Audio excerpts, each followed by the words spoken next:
Sleeping Murder by Agatha Christie. Chapter 2. Wallpaper. A month had passed and Gwenda had moved into Hillside. Giles's aunt's furniture had come out of storage and was arranged round the house. It was good quality, old-fashioned stuff. One or two overlarge wardrobes Gwenda had sold, but the rest fitted in nicely and was in harmony with the house. There were small gray papier-mâché tables in the drawing room, inlaid with mother-of-pearl and painted with castles and roses. There was a prim little work table with a gathered sack underneath of pure silk. There was a rosewood bureau and a mahogany sofa table. The so-called easy chairs Gwenda had relegated to various bedrooms and had bought two large squashy wells of comfort for herself and Giles to stand at each side of the fireplace. The large Chesterfield sofa was placed near the windows. For curtains, Gwenda had chosen old-fashioned chintz of pale eggshell blue with prim urns of roses and yellow birds on them. The room, she now considered, was exactly right. She was hardly settled yet, since she had workmen in the house still. They should have been out by now, but Gwenda rightly estimated that until she herself came into residence, they would not go. The kitchen alterations were finished, the new bathrooms nearly so. For further decorating, Gwenda was going to wait a while. She wanted time to savor her new home and decide on the exact color schemes she wanted for the bedrooms. The house really was in very good order, and there was no need to do everything at once. In the kitchen, a Mrs. Cocker was now installed, a lady of condescending graciousness, inclined to repulse Gwenda's over-democratic friendliness, but who, once Gwenda had been satisfactorily put in her place, was willing to unbend. On this particular morning, Mrs. Cocker deposited a breakfast tray on Gwenda's knees as she sat up in bed. When there's no gentleman in the house, Mrs. Cocker affirmed, a lady prefers her breakfast in bed, and Gwenda had bowed to this supposedly English enactment. Scrambled this morning, Mrs. Cocker observed, referring to the eggs. You said something about Finn and haddock, but you wouldn't like it in the bedroom. It leaves a smell. I'm giving it to you for your supper, creamed on toast. Oh, thank you, Mrs. Cocker. Mrs. Cocker smiled graciously and prepared to withdraw. Gwenda was not occupying the big double bedroom. That could wait until Giles returned. She had chosen instead the end room, the one with the rounded walls and the bow window. She felt thoroughly at home in it and happy. Looking around her now, she exclaimed impulsively, I do like this room. Mrs. Cocker looked round indulgently. It is quite a nice room, madam, though small. By the bars on the window, I should say it had been a nursery at one time. I never thought of that. Perhaps it has. Ah, well, said Mrs. Cocker, with implications in her voice, and withdrew. Once we have a gentleman in the house, she seemed to be saying, who knows? A nursery may be needed. Gwenda blushed. She looked round the room. A nursery? Yes, it would be a nice nursery. She began furnishing it in her mind. A big doll's house there against the wall, and low cupboards with toys in them. A fire burning cheerfully in the grate, and a tall guard round it with the things airing on the rails. But not this hideous mustard wall. No, she would have a gay wallpaper. Something bright and cheerful. Little bunches of poppies alternating with bunches of cornflowers. Yes, that would be lovely. She'd try and find a wallpaper like that. She felt sure she had seen one somewhere. One didn't need much furniture in the room. There were two built-in cupboards, but one of them, a corner one, was locked and the key lost. Indeed, the whole thing had been painted over, so that it could not have been opened for many years. She must get the men to open it up before they left. As it was, she hadn't got room for all her clothes. She felt more at home every day in Hillside. Hearing a throat being ponderously cleared and a short dry cough through the open window, she hurried over her breakfast. Foster, the temperamental jobbing gardener, who was not always reliable in his promises, must be here today as he said he would be. Gwenda bathed, dressed, put on a tweed skirt and sweater and hurried out into the garden. Foster was at work outside the drawing-room window. Gwenda's first action had been to get a path made down through the rockery at this point. Foster had been recalcitrant, pointing out that the forsythia would have to go around the wigwam, and Them there were lilacs, but Gwenda had been adamant, and now he was almost enthusiastic about his task. He greeted her with a chuckle. "Looks like you're going back to old times, miss." He persisted in calling Gwenda miss. "Old times? How?" Foster tapped with his spade. "I come up on the old steps. See, that's where they went, just as you want 'em now. Then someone planted over them and covered them up." "It was very stupid of them," said Gwenda. "You want a vista down to the lawn and the sea from the drawing room window." Foster was somewhat hazy about a vista, but he gave a cautious and grudging assent. "I don't say, mind you, that it won't be an improvement. It gives you a view, and them shrubs make it look dark in the drawing. Still, they was growing a treat. Never seen a healthier lot of forsythia. Lilacs isn't much, but them wigglers cost money, and mind you, they're too old to replant." "Oh, I know. But this is much, much nicer." "Well," Foster scratched his head, "maybe it is." "It's right," said Gwenda, nodding her head. She asked suddenly, "Who lived here before the Hengraves? They weren't here very long, were they?" "Matter of 6 years or so. Didn't belong. Afore them, the Miss Elworthys. Very churchy folk. Low church. Missions to the heathen. Once had a black clergyman staying here, they did. 4 of 'em there was, and their brother, but he didn't get much of a look in with all those women. Before them, now let me see, it was Miss Findison.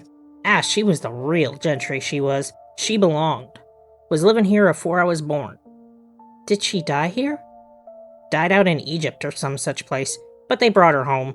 She's buried up to the churchyard. She planted that magnolia and those laburnums, and those pittospores. Fond of shrubs, she was." Foster continued. "Weren't none of those new houses built up along the hill then. Countrified it was. No cinema then. And none of them new shops, or that there parade on the front." His tone held the disapproval of the aged for all innovations. "Changes," he said with a snort. "Nothing but changes." "I suppose things are bound to change," said Gwenda. "And after all, there are lots of improvements nowadays, aren't there?" "So they say. I ain't noticed 'em. Changes." He gestured towards the macrocarpa hedge on the left, through which the gleam of a building showed. "Used to be the cottage hospital that used," he said. "Nice place and handy. Then they goes and builds a great place near to town a mile out. 20 minutes walk if you want to get there on a visiting day, or 3 pence on the bus." He gestured once more to the hedge. "It's a girls' school now. Moved in 10 years ago. Changes all the time. People takes a house nowadays and lives in it 10 or 12 years, and then off they goes. Restless. What's the good of that? You can't do any proper planting unless you can look well ahead." Gwenda looked affectionately at the magnolia. "Like Mrs. Findison," she said. She was the proper kind. Come here as a bride, she did. Brought up her children and married 'em off. Buried her husband, had her grandchildren down in the summers, and took off in the end when she was nigh on 80. Foster's tone held a warm approval. Gwenda went back into the house smiling a little. She interviewed the workmen, then returned to the drawing room, where she sat down at the desk and wrote some letters. Amongst the correspondence that remained to be answered was a letter from some cousins of Giles who lived in London. Any time she wanted to come to London, they begged her to come and stay with them in their house in Chelsea. Raymond West was a well-known, rather than popular, novelist, and his wife Joan, Gwenda knew, was a painter. It would be fun to go stay with them, though probably they would think she was a most terrible Philistine. "Neither Giles nor I are a bit highbrow," reflected Gwenda. A sonorous gong boomed pontifically from the hall. Surrounded by a great deal of carved and tortured black wood, the gong had been one of Giles's aunt's prized possessions.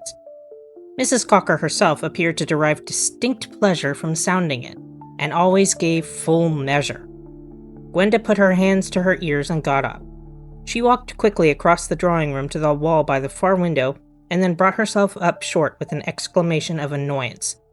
It was the 3rd time she'd done that. She always seemed to expect to be able to walk through solid wall into the dining room next door. She went back across the room and out into the front hall, and then round the angle of the drawing room wall, and so along to the dining room. It was a long way round, and it would be annoying in winter, for the front hall was drafty, and the only central heating was in the drawing room and dining room and the 2 bedrooms upstairs. I don't see, thought Gwen to herself as she sat down at the charming Sheraton dining table, which she had just bought at vast expense in lieu of Aunt Lavender's massive square mahogany one. I don't see why I shouldn't have a doorway made through the drawing room to the dining room. I'll talk to Mr. Sims about it when he comes this afternoon. Mr. Sims was the builder and decorator, a persuasive middle-aged man with a husky voice and a little notebook which he always held at the ready to jot down any expensive idea that might occur to his patrons. Mr. Sims, when consulted, was keenly appreciative. "Simplest thing in the world, Miss Reed, and a great improvement if I may say so." Would it be very expensive? Gwenda was by now a little doubtful of Mr. Sims' assents and enthusiasms.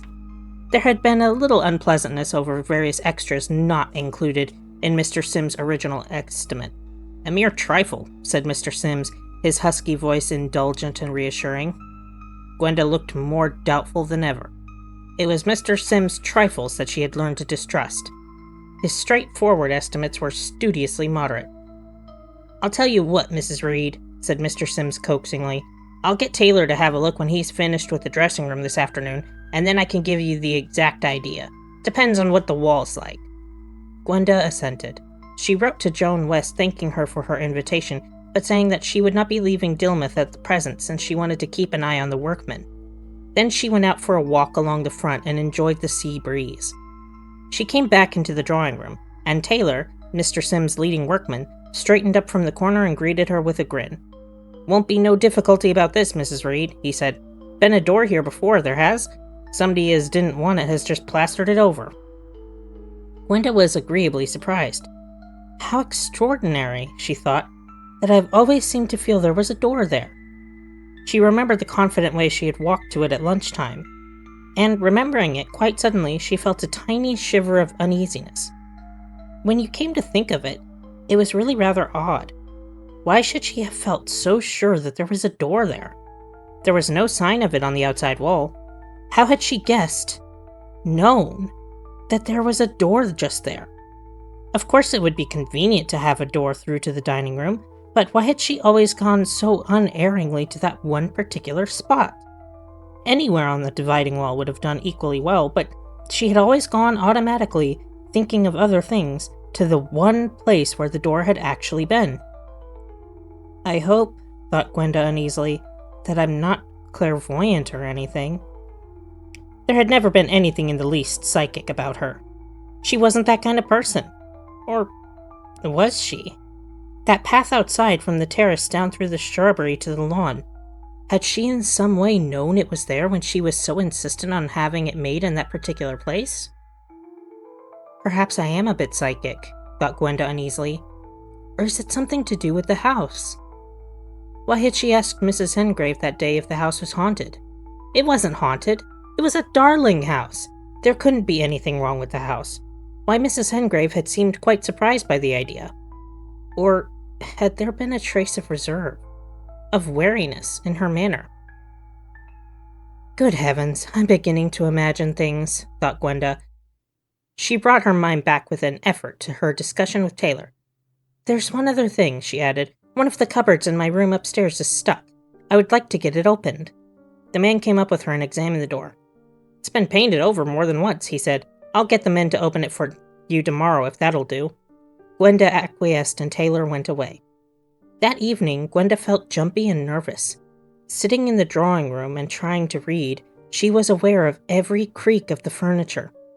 Once or twice, she looked over her shoulder and shivered. She told herself repeatedly that there was nothing in the incident of the door and the path. They were just coincidences.